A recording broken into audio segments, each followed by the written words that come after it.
Hello everyone, WhatsApp, कैसे हैं आप सब लोग। आई होप मोल कॉन्सेप्ट अच्छे से समझ में आ गया होगा। एनसीईआरटी के क्वेश्चंस चल रहे थे 1 to 10 मैंने करा दिए थे, 11 to 20 कोशिश करेंगे 15 से 20 मिनट में सॉल्व कर ले। ठीक है, तो फटाफट स्टार्ट करते, भागते दौड़ते जल्दी से। NCERT question number 1.10। देखो आपके पास 10वां क्वेश्चन 9 कर लिए थे हमने ना, 1.1 से 1.9। ठीक है, चलो 10th क्वेश्चन है, यदि 20 ग्राम चीनी को जल की पर्याप्त मात्रा में घोलने पर उसका आयतन 2 लीटर हो जाए तो चीनी के इस विलयन की सांद्रता मतलब मोलरता पूछ रहा है आपसे सीधी सीधी। अब देखो शुगर की बात कर रहा है तो विलय मतलब चीनी को घोल रहे हो तो चीनी क्या हो गया, विलय। तो विलय का भार तो हम कहेंगे 20 ग्राम्स को घोलने की बात हो रही है, तो शुगर का भार जो है that is 20 grams. Now student, sugar का फॉर्मूला आपके पास है ना C12H22O11। ठीक है, शुगर का अणुभार। अच्छा देखो क्वेश्चन नंबर 1.10 है भाई, ये है ना, 11वां ही है, वही मुझे लगा था, 10 तक तो कराए थे। ठीक है, नाउ शुगर का मोलर मास C12H22O11। तो बच्चे कार्बन का भार 12, एक कार्बन एटम का मास 12 होता है ना, तुम्हारे पास 12 कार्बन है तो 12 से मल्टीप्लाई कर लो।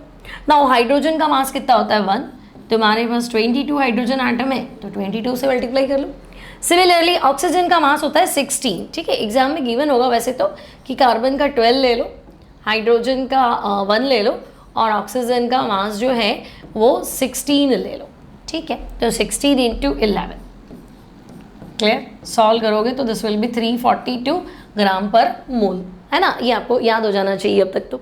ठीक है, now volume of the solution, तो बच्चे विलियन का आयतन कितना हो जाए तो हम कहेंगे 2 लीटर हो जाए। ठीक है, अब आपसे पूछा ही क्या है, मोलरता ही तो पूछिए, तो मोलरता फाइंड कर लो। मैंने तुम्हें फॉर्मूला बता रखा है, बोलो मोलरता बराबर क्या फॉर्मूला था, तो हम कहेंगे विलेय का भार, है ना, और विलेय का भार जो है that should be in grams, grams में होना चाहिए, अपॉन तो हम कहेंगे विलेय का अणुभार। ठीक है, विलेय का भार अपॉन विलेय का अणुभार इनटू 1 अपॉन विलियन का आयतन, और आयतन जो है देखो मैंने 1 लिखा है क्योंकि आयतन तुम मिलीलीटर में मत रखो, लीटर में रख लो, है ना। मान लो अगर वॉल्यूम मिलीलीटर में हो तो ऊपर 1000 लिख लेना क्योंकि 1000 से भाग लगाना पड़ता है। अब नहीं है, लीटर है ना, हमारे क्वेश्चन में लीटर दिया हुआ है तो 1 लिख दो। ठीक है, अब आप सॉल्व कर लो, सिंपल ही है। ठीक है, तो हम कहेंगे मोलरता इक्वल्स टू विलेय का भार कितना ग्राम है तो 20, अणुभार तो आपको लिखना है 342, अणुभार निकाला है ना, इनटू 1 अपॉन वॉल्यूम। तो देखो मोलैरिटी आ जाएगी कितना, 10/342। ठीक है, तो 10/342 एक बार तुम सॉल्व कर लो, कैलकुलेट कर लो, 10/342 तो ये आएगा 0.029 मोल पर लीटर। ठीक है, कैलकुलेट तुम्हें करना है भाई, तो हम कहेंगे दिस विल बी 0.029, ठीक है, मोल पर लीटर। तो हम इसको कैलकुलेट तो कर देंगे। इतनी बात क्लियर है, तो ये है आपका 11वां क्वेश्चन, बन जाएगा, सीधा फॉर्मूला बेस्ड क्वेश्चन है, ज़्यादा दिमाग लगाना नहीं था। चलो आगे बढ़ते नेक्स्ट क्वेश्चन में।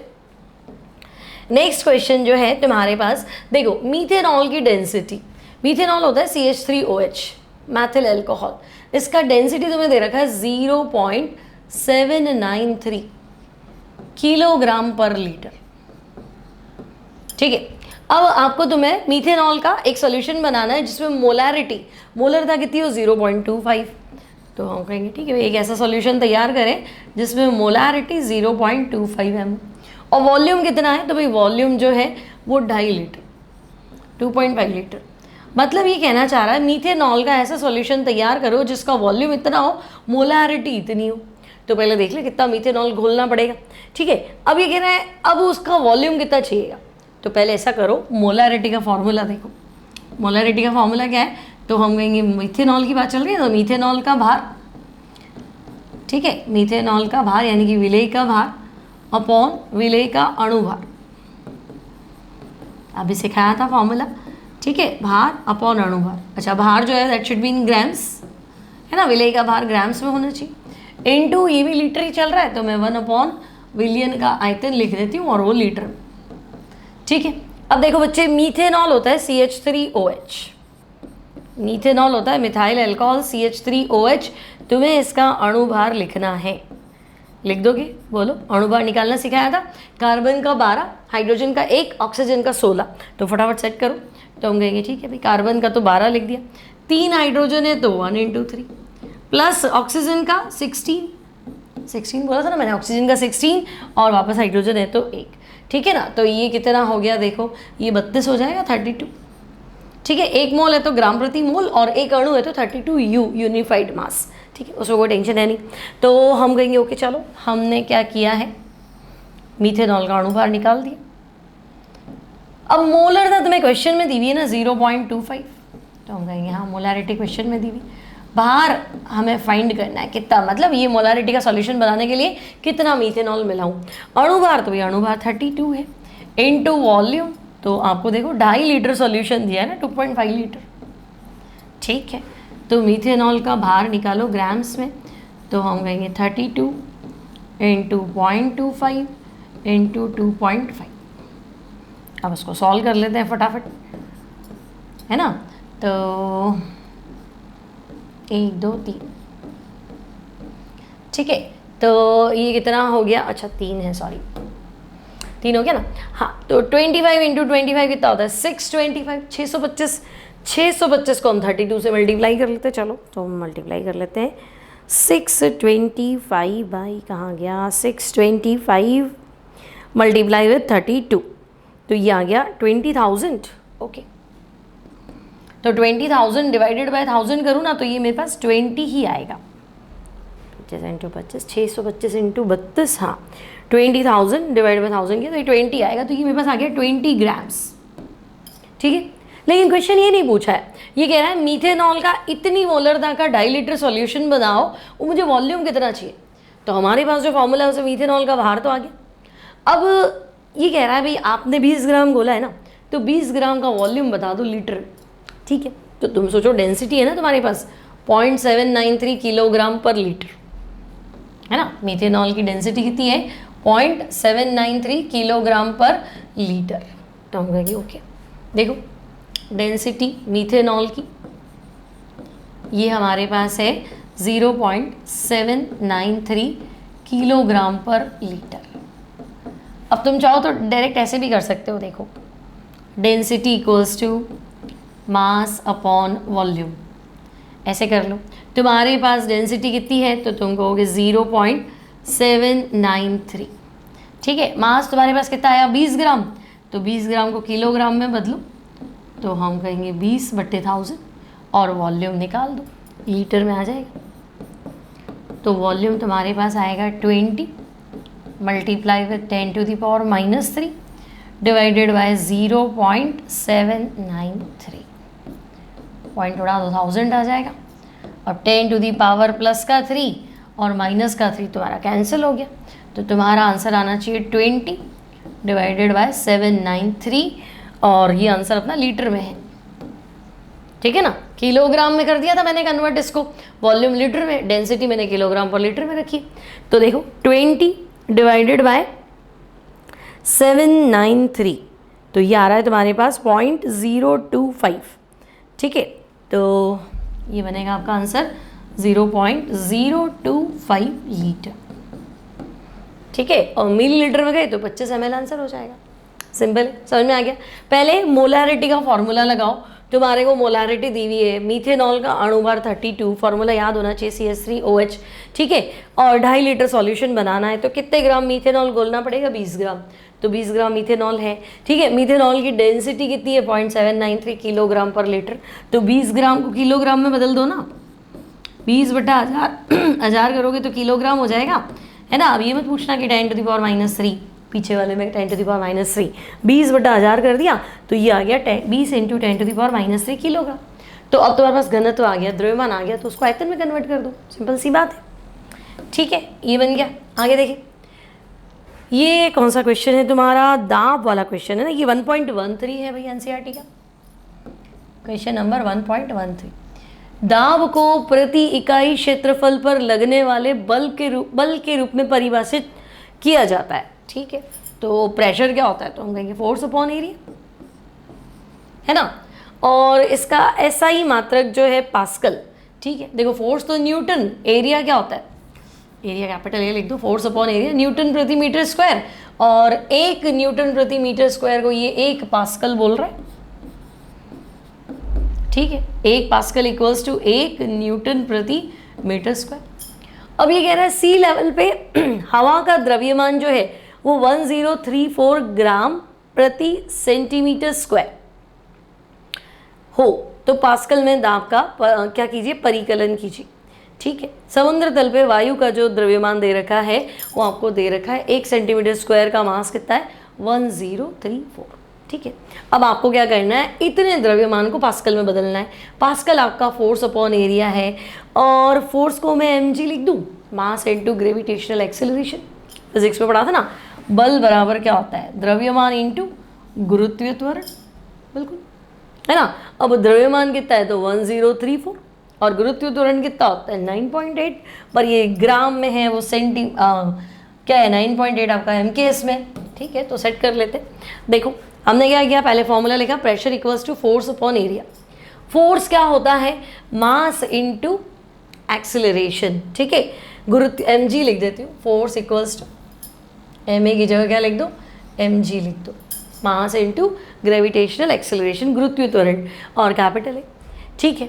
अब आपके पास जो m अपॉन ए है, आपके पास द्रव्यमान तो है 1034, लेकिन 1 सेंटीमीटर स्क्वायर का द्रव्यमान है, तो एरिया, समझे, क्वेश्चन ध्यान से पढ़ो, समुद्र तल पे वायु का द्रव्यमान इतने ग्राम 1 सेंटीमीटर स्क्वायर का है, तो मैं कहूँगी ठीक है, एरिया क्षेत्रफल तो ले लो 1 सेंटीमीटर स्क्वायर, और द्रव्यमान 1034, लेकिन ये तो ग्राम में फंसा है ना। अब अगर ये ग्राम में है तो किलोग्राम में कन्वर्ट करने के लिए मैंने क्या किया, इसको 1000 से डिवाइड कर दिया, समझे। मैंने यहाँ 1000 क्यों लिखा, क्योंकि 1034 ग्राम है, अब 1000 लिखते ही ये किलोग्राम हो गया, ठीक है। अब 9.8 ग्रेविटेशनल एक्सेलरेशन, गुरुत्वीय त्वरण, त्वरण समझते हो ना, वेग में परिवर्तन, तो वेग मीटर प्रति सेकेंड अपॉन सेकेंड, मीटर पर सेकेंड स्क्वायर। लेकिन मैं मीटर कैसे ले सकती हूँ, यहाँ पे तो 1 सेंटीमीटर स्क्वायर, तो मैंने क्या किया, इस मीटर को सेंटीमीटर में बदलने के बारे में सोचा, ठीक है। सॉरी, मीटर को सेंटीमीटर में क्यों बदलूं, इसको मैंने किलोग्राम में बदला ना, मास को मैंने किस में बदला, किलोग्राम में, तो इस सेंटीमीटर स्क्वायर को मीटर में बदल देती हूँ। तो बोलो, सेंटीमीटर स्क्वायर को मीटर में बदलूंगी तो क्या आएगा, 1/100 कर दूँ, फिर 100 कर दूँ, तो 100 का स्क्वायर उधर चला जाएगा, ठीक है। वापस देखो, तुम्हारे पास है द्रव्यमान 1034 ग्राम प्रति सेंटीमीटर स्क्वायर, है ना। लेकिन मैं कह रही हूँ कि देखो ये ग्रेविटेशनल एक्सेलरेशन है ना, ये आपका है 9.8 मीटर प्रति सेकेंड स्क्वायर। तो मैं कहूँगी यहाँ तो सिस्टम MKS चल रहा है, तुम CGS चला रहे हो, तो ठीक है, चेंज कर लेते। देखो 1034 को किलोग्राम में बदलो, तो तुम कहोगे 1034/1000, ये किलोग्राम हो गया। अब सेंटीमीटर स्क्वायर नीचे चल रहा है ना, ये 1 सेंटीमीटर स्क्वायर है, तो बेटा 1 सेंटीमीटर में 10⁻⁻2 मीटर, 1 मीटर 100 सेंटीमीटर, तो 1 सेंटीमीटर कितना हो गया 10⁻⁻2 मीटर, और ये तो स्क्वायर है, तो 10⁻⁻2 इंटू 10⁻⁻2, तो 10⁻⁻4 ऊपर चला जाएगा, तो ये लो 10⁻+4, और 1000 तुम्हारा नीचे रहेगा। तो यहाँ से हम पहुँच गए अपने आंसर पे, इसको सॉल्व करो पूरा, तो ये आएगा तुम्हारा 1.01332 इंटू 10⁵। यहाँ तक तो कोई दिक्कत ही नहीं है, तो ओके चलो ये तो बैठा। अब ये हमारे पास जो वायु का द्रव्यमान था 1034 ग्राम वाली, उसका जो प्रेशर है वो इतना है ना। अब मात्रक देखो, मास तो हो गया किलोग्राम, ठीक है, और ये आपका ग्रेविटेशनल एक्सेलरेशन, तो ये हो गया आपका किलोग्राम, मीटर इनवर्स और सेकेंड स्क्वायर, क्योंकि नीचे तुम्हें पता है ना ये सेंटीमीटर स्क्वायर था, तो फाइनली मेरे पास ये आया, ठीक है। यहाँ तक कोई दिक्कत नहीं, बात समझ में आए ना। ये तो m किस में था, किलोग्राम में था। गुरुत्वीय त्वरण किस में था, तो हम कहेंगे मीटर, गुरुत्वीय त्वरण क्या था, वेग बटा, हाँ वेग में परिवर्तन की दर, तो वेग तो हो गया मीटर प्रति सेकेंड स्क्वायर, तो ठीक है, ये हमारा g हो गया, और a को हमने किस में कन्वर्ट कर दिया था, मीटर स्क्वायर में, तो ये मीटर कैंसिल ना, तो ये मीटर -1 ऊपर आ गया, तो ये मेरे पास आया किलोग्राम, मीटर इनवर्स और सेकेंड स्क्वायर या सेकेंड की पावर -2, ठीक है। अब हमने थोड़ी देर पहले क्या देखा था कि 1 पास्कल 1 न्यूटन मीटर स्क्वायर के बराबर होता है, ठीक है। और 1 न्यूटन, तो भाई न्यूटन क्या होता है, न्यूटन होता है आपका mg, ये रहा kilogram metre inverse second square, ये रहा। तो हम कहेंगे हाँ बात तो सही है, तो किलोग्राम मीटर सेकेंड स्क्वायर, ठीक है, ये ले आप यहाँ से, है ना। तो आपके पास आएगा 1 पास्कल इक्वल्स टू, तो 1 पास्कल हो गया 1 न्यूटन प्रति मीटर स्क्वायर। न्यूटन की वैल्यू हमने लिख दी 1 किलोग्राम मीटर सेकेंड की पावर -2 अपॉन मीटर स्क्वायर। तो यहाँ से तुम वापस पहुँच गए 1 किलोग्राम मीटर इनवर्स सेकेंड की पावर -2, ठीक है। Now students, kilogram metre inverse second -2 ये रहा, है ना। तो आप कह रहे हो 1 पास्कल इतने के बराबर है, तो फिर हमारे पास तो इतना वैल्यू है, तो इसको अगर मैं पास्कल में कन्वर्ट कर दूं तो हमारे पास प्रेशर कितना आएगा, मतलब इसकी जगह मैं क्या कर दूं, kilogram metre inverse second square की जगह मैं क्या कर दूं, पास्कल कर दूं, तो मेरे पास प्रेशर कितना आया पास्कल में, तो 1.01332 इंटू 10⁵ पास्कल। समझ में आया? कुछ भी नहीं, खाली सर यूनिट का गेम है। यहाँ तक तो आप आ ही गए थे, pressure equals to force upon area, force को मैंने कर दिया mg, एरिया आपके पास है ही सही, है ना। मास 1034 ग्राम में था, किलोग्राम में बदलने के लिए हमने 1000 से भाग लिया। फिर एरिया सेंटीमीटर स्क्वायर में था, मीटर में कन्वर्ट करने के लिए मैंने 1/100 वो उधर चला गया, ठीक है। तो इसका जो सॉल्यूशन था वो आया किलोग्राम मीटर इनवर्स सेकेंड की पावर -2, ठीक है। अब मुझे चाहिए था पास्कल, तो 1 पास्कल होता है 1 न्यूटन प्रति मीटर स्क्वायर, ठीक है। न्यूटन क्या होता है, तो हम कहेंगे 1 न्यूटन आपका हो गया 1 किलोग्राम मीटर सेकेंड की पावर -2। तो बस इसको सेट कर लो तो आपके पास आंसर आ जाएगा। क्लियर, सिंपल है, आगे बढ़े। Next, SI unit of mass, तो बच्चे द्रव्यमान की SI यूनिट है किलोग्राम, है ना। मास को हम केस में क्या लिखोगे, तो हम कहेंगे मास की SI यूनिट होगी किलोग्राम, ठीक है। तो ये बन गया आपका क्वेश्चन, क्लियर। और SI यूनिट, द्रव्यमान का SI मात्रक आपका 1 किलोग्राम, और 1 किलोग्राम को ही हमने इंटरनेशनल सिस्टम में क्या लिया है, SI यूनिट के बराबर माना है, ठीक है। नेक्स्ट, अब इन प्रीफिक्स को मैच करो, तो देखो माइक्रो, तो माइक्रो को हम लिखते हैं म्यू, तो देखो माइक्रो होता है 10⁻⁻6 मीटर। फिर डेका, तो डेका मतलब 10, कभी भी 10 यूनिट हो ना तो हम डेका लिखेंगे। मेगा, तो मेगा होता है 10⁻6, ठीक है, तो 10⁻6। अब गीगा और फेम्टो, तो देखो फेम्टो होता है फर्मी के बराबर 10⁻⁻15, ठीक है। और गीगा, तो अब आपके पास गीगा बचा है कितना, गीगा कितना बचा है, तो बची हुई यूनिट क्या है 10⁹ बस। तो माइक्रो है ना, अब माइक्रोमीटर तो है नहीं, सिर्फ माइक्रो ही लिखा है, तो माइक्रो मतलब 10⁻⁻6, मेगा पूछे तो 10⁻6, डेका पूछे तो डेका का मतलब ही 10 होता है, तो हम कहेंगे ओके भाई डेका का मतलब ही 10 होता है ना। फिर तो हम कहेंगे फेम्टो 10⁻⁻15, और आपसे क्या पूछा है इसने, गीगा, तो गीगा हो जाएगा 10⁹, ठीक है, लर्न करने हैं। नेक्स्ट, सिग्निफिकेंट नंबर, ये आपका है क्वेश्चन नंबर 1.16। अब देखो सिग्निफिकेंट नंबर, तो सिग्निफिकेंट नंबर मतलब इंपॉर्टेंट नंबर, अर्थपूर्ण संख्या, वे अर्थपूर्ण अंक जो निश्चित रूप से ज्ञात हो, है ना। और अनिश्चितता को व्यक्त करने के लिए पहले निश्चित अंक लिखे जाते हैं। जैसे मान लो मैं तुम्हें कहूँ कि वॉल्यूम जो है वो 20.6 लीटर, तो 20 लीटर तो पक्का है ना, लेकिन 0.6 में थोड़ी गड़बड़ है कि क्या 0.60 है एग्जैक्ट, या 0.61 है, या 0.59 को इन्होंने 6 में कन्वर्ट किया, इस तरह से।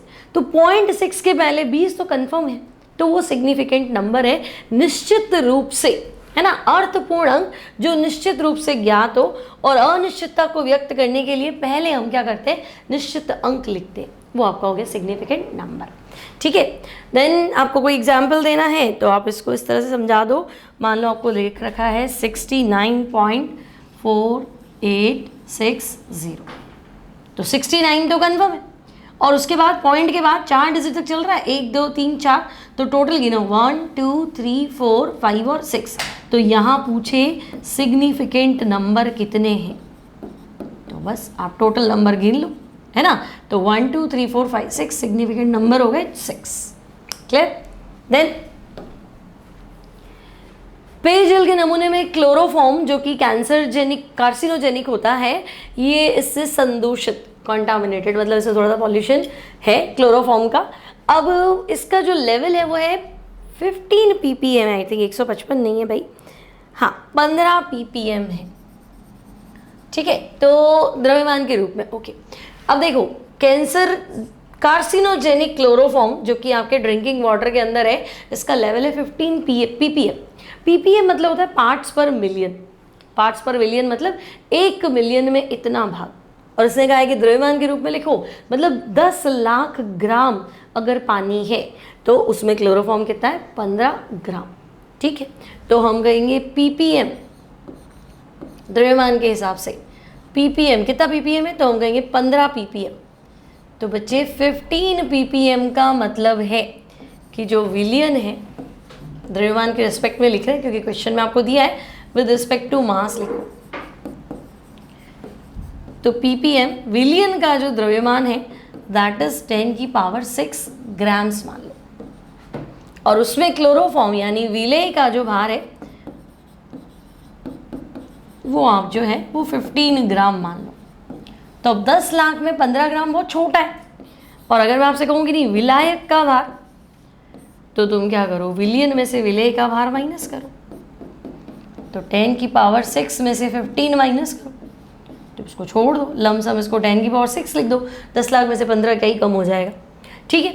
अब इसने पूछा है मास परसेंट, द्रव्यमान प्रतिशत के रूप में आप अपना आंसर दो, तो बोलो मास परसेंट, द्रव्यमान प्रतिशत का फॉर्मूला याद है आपको, परसेंटेज ही तो बताना है, तो हम कहेंगे द्रव्यमान प्रतिशत हो गया विलेय का भार अपॉन विलियन का भार इंटू 100, ठीक है। तो यहाँ तो पार्ट्स पर मिलियन है ना, द्रव्यमान पूरा का पूरा विलियन कितना है, तो मैं कहूँगी 10 लाख,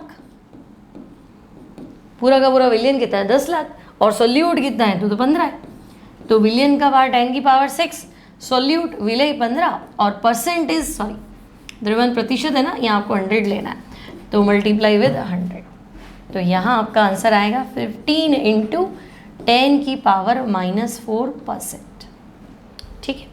अब आपसे पूछा है कि नहीं क्लोरोफॉर्म की मोलालिटी भी बता दो, ठीक है। वाटर सैंपल में क्लोरोफॉर्म की मोललता, मोलालिटी भी एक्सप्लेन कर देते हैं, ठीक है। तो आप क्या करेंगे, क्लोरोफॉर्म का अणुभार निकाल दो पहले, CHCl3 का मोलर मास अणुभार। अब बताओ कार्बन का मास कितना है 12, हाइड्रोजन का 1, Cl का 35.5 मल्टीप्लाई विद 3, है ना। तो ये आपके पास कितना हो गया 35 70 और 105 और 1.5 और ऐड कर दो, तो 107.5 प्लस 30, ठीक है ना, 105 106 होगा आई थिंक, ठीक है। तो ये आपका बनेगा 119.5, ये आ गया क्लोरोफॉर्म का मोलर मास। नाउ स्टूडेंट्स आपको मोलालिटी, तो मोलालिटी का फॉर्मूला क्या था, विलेय का भार, तो हम कहेंगे 15 ppm यानी 15 पार्ट, विलायक का सॉरी विलेय का अणुभार तो 119.5 इंटू मोलालिटी क्या था 1000 अपॉन विलायक का भार, तो भाई अगर ppm है तो विलायक 10 लाख ले लेती हूँ, हालांकि 10 की पावर 6 माइनस 15 करो तो बहुत लेंदी हो जाएगा, मतलब नहीं आप ऐसे कर सकते हो उसको, ठीक है। तो बस इसको सॉल्व कर लो, 15 अपॉन 119.5 मल्टीप्लाई विद 10 की पावर -3 मोल पर केजी, ठीक है। ये आपका हो जाएगा मोललता का आंसर, ठीक है, सिंपल है यहाँ तक। देन साइंटिफिक नोटेशन लिखने हैं आपको इनके, तो देखो 0.0048 है ना, वैज्ञानिक पद्धति में लिखो, पॉइंट उड़ा दो 1 2 3 4, ठीक है। अब 4.8 के रिस्पेक्ट में लिखना है, तो देखो ये 48 है, 4.8 करना है तो 1 0 काम आ जाएगा ना, तो 4.8 मल्टीप्लाई विथ 10 की पावर -3, सिंपल। नाउ 234.00, ठीक है, पॉइंट उड़ा दो, ठीक है, सिंगल डिजिट के बाद पॉइंट लगा दो। तो अब देखो मुझे क्या करना है, ये हो गया 234.00, ओके, डिवाइड बाय पॉइंट उड़ा दिया तो ये 100 आ गया, तो ये तो कैंसिल ही हो गया ना, तो ये आपका आ गया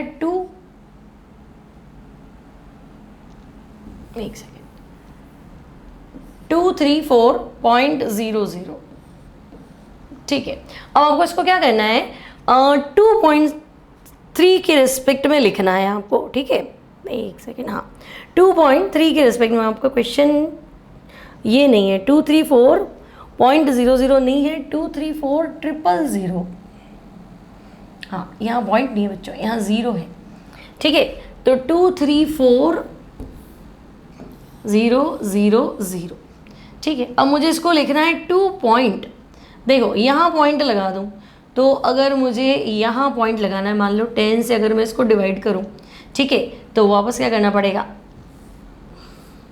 अगर इसको मुझे क्या करना है 2.3 के रिस्पेक्ट में लिखना है, तो 0 गिन लो, 1 2 3 4 और 5, ठीक है। मतलब अगर मैं इसको 10 की पावर 5 से डिवाइड करूं और 10 की पावर 5 से क्या करूं, मल्टीप्लाई, तो 10 की पावर 5 मतलब समझे ना, 1 2 3 4 और 5 यहाँ पॉइंट लगेगा, तो ये 2.34 तो बैठ जाएगा और बाकी क्या आ जाएगा, तो मैं कहूँगी 10 की पावर 5, ठीक है। सिमिलरली 8008, लेट मी चेक, 8008, हाँ यही। अब मुझे 8 के बाद पॉइंट लगाना है, सिंगल डिजिट के बाद पॉइंट लगाना है, तो देखो 8 के बाद पॉइंट लगाने के लिए 1 2 3, अगर यहाँ 1000 से डिवाइड करती तो 1 2 3 यहाँ पॉइंट लगता, लेकिन 1000 से डिवाइड करूँगी तो 1000 से मल्टीप्लाई भी तो करना पड़ेगा, बस, तो 1 2 3, तो ये आ जाएगा 8.008 मल्टीप्लाई विथ 10 की पावर 3, ठीक है। सिमिलरली 500 ही है। नेक्स्ट क्वेश्चन जो है आपके पास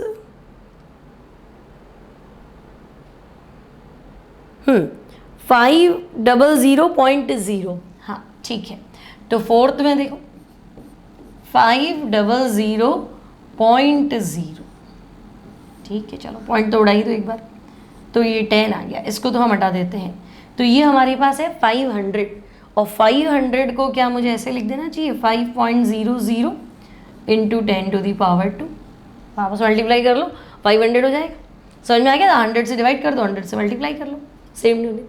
सिमिलरली उसको भी सॉल्व कर लो, 6.0012, ठीक है, तो 10 की पावर में आपको इसको सेट करना है 6.0012। अब आपको लगेगा इसमें तो पॉइंट के बाद ही लिखा हुआ है, मतलब सिंगल डिजिट के बाद ही पॉइंट है, 6.0012, तो सिंगल डिजिट के बाद पॉइंट लगा हुआ है, तो साइंटिफिक नोटेशन तो हम कहेंगे कुछ नहीं है, तो 10 की पावर 0 कर दो, 10 की पावर 0 कितना होता है 1, तो इसको एज इट इज़ रहने दे सकते थे, और 10 की पावर में लिखना है तो पावर 0, क्योंकि अब इसमें कुछ मल्टीप्लाई तो करना नहीं है इसलिए, ठीक है। तो नेक्स्ट क्वेश्चन में चलते हैं। अब आपको क्या करना है, सार्थक अंकों की संख्या, हाँ इसमें आपको नंबर ऑफ सिग्निफिकेंट फिगर बताने हैं, सार्थक अंकों की संख्या बतानी है, ठीक है। तो पहला है तुम्हारे पास 0.0025। अब देखो पॉइंट के बाद अगर डिजिट है ना, तो डिजिट के पहला वाला जो 0 है ये सिग्निफिकेंट नहीं होगा, समझे, मतलब इसको तो मैं ना 2.5 इंटू 10 की पावर समथिंग लिख सकती हूँ ना, तो ये दोनों सिग्निफिकेंट फिगर नहीं है, ये दोनों 0, ठीक है।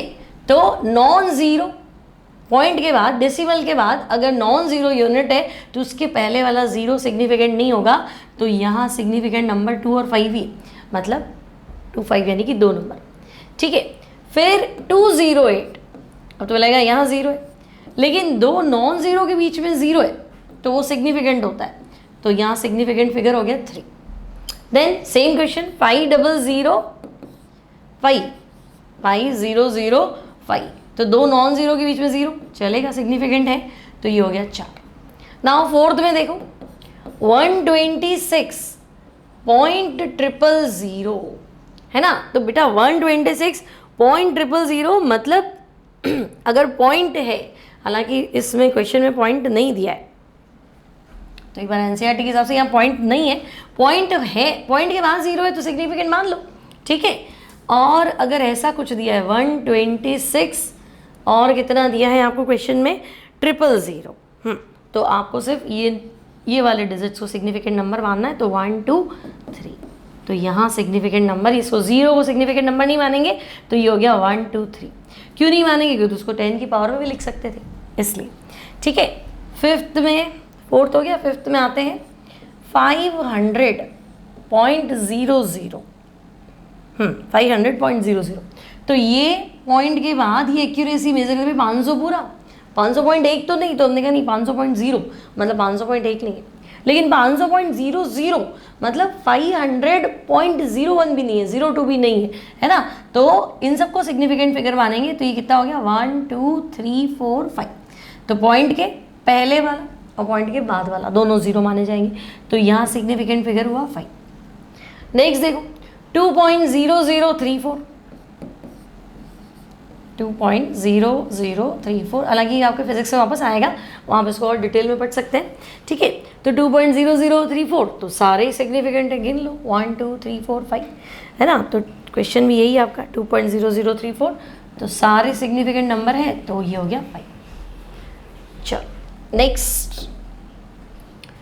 नेक्स्ट तो आपको क्या करना है, 3 सार्थक अंकों तक राउंड ऑफ करना है, मतलब पॉइंट के बाद एक डिजिट लेनी है आपको सिग्निफिकेंट नंबर की, है ना।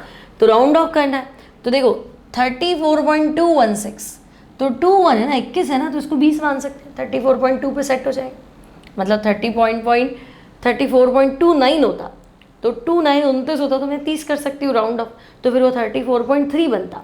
लेकिन 34.21 है, 21 है ना, तो उसको राउंड ऑफ करके क्या 20 सी माना जाएगा। 5 से ज़्यादा हो तो आगे चले जाओ, 5 से कम हो तो पीछे चले जाओ, तो 21 है तो उसको 20 मान लेंगे, तो ये 34.4 सिग्निफिकेंट नंबर तक बोलता है ना, तो 20 लिखते, 3 तक ही बोला है ना, तो पॉइंट के बाद एक डिजिट लिखनी है। फिर राउंड ऑफ कर लो 10.41, तो 41 है तो उसको 4 ले लो बस। अब देखो 0.0459, अब पॉइंट के आगे वाला 0 सिग्निफिकेंट नहीं, ठीक है, 0 पॉइंट, और ये 0 सिग्निफिकेंट इसलिए क्योंकि ये नॉन 0 के आगे है, तो ये सिग्निफिकेंट है, तो हम कहेंगे 0.045 और 9, ठीक है। अच्छा, ये वाला सिग्निफिकेंट नहीं है ना, बीच में कहीं होता तो सिग्निफिकेंट होता, ठीक है, क्योंकि इसको तो हम 10 की पावर के रिस्पेक्ट में लिख सकते हैं, ओके। तो सिग्निफिकेंट नंबर हमारा ये है 4 5 और 9, तो 59 को तो हम 60 लिख सकते हैं ना राउंड ऑफ करके, तो 0.0460। पॉइंट के पहले जो 0 होता है वो सिग्निफिकेंट नहीं होता है, पॉइंट के बाद में 0 वो भी सिग्निफिकेंट नहीं है, क्योंकि इसको 10 की पावर के रिस्पेक्ट में लिखा जा सकता है। दो नॉन 0 के बीच में अगर 0 है तो सिग्निफिकेंट है ना। पूरा डिजिट होता है जैसे 200.00, तो ये सिग्निफिकेंट है, ऐसे कहना चाह रहा है वो, ठीक है। अब ये हो गया, अब 2808, तो ये तो राउंड ऑफ करो उसको, तो 2808, तो मुझे बताओ 08 को क्या कर दूँ, 8 है ना, तो इसका राउंड ऑफ कर दूंगी तो 10 बन जाएगा, तो 281 और 0, ठीक है, 2810, क्लियर। और क्या है, बस इतना ही है ना। तो ये हो गया आपका question number 1.20। Significant number, scientific notation, ये सब आपके आते नहीं है, क्या बोलते हैं, स्कूल एग्जाम्स में नहीं आते हैं, या कंपटीशन वगैरह में इस तरह के क्वेश्चंस नहीं आते, ठीक है। बस एक बार हाँ पढ़ने लायक स्थिति कि हाँ पढ़ना है आपके एनसीईआरटी में तो पढ़ लो, ठीक है। तो आई होप समझ में आ गए, सिंपल क्वेश्चन है। नेक्स्ट टाइम 20 तक तो हो गए, आई थिंक 37 तक ही है, तो आगे के क्वेश्चन आगे के लेक्चर में। Till then take care and bye bye.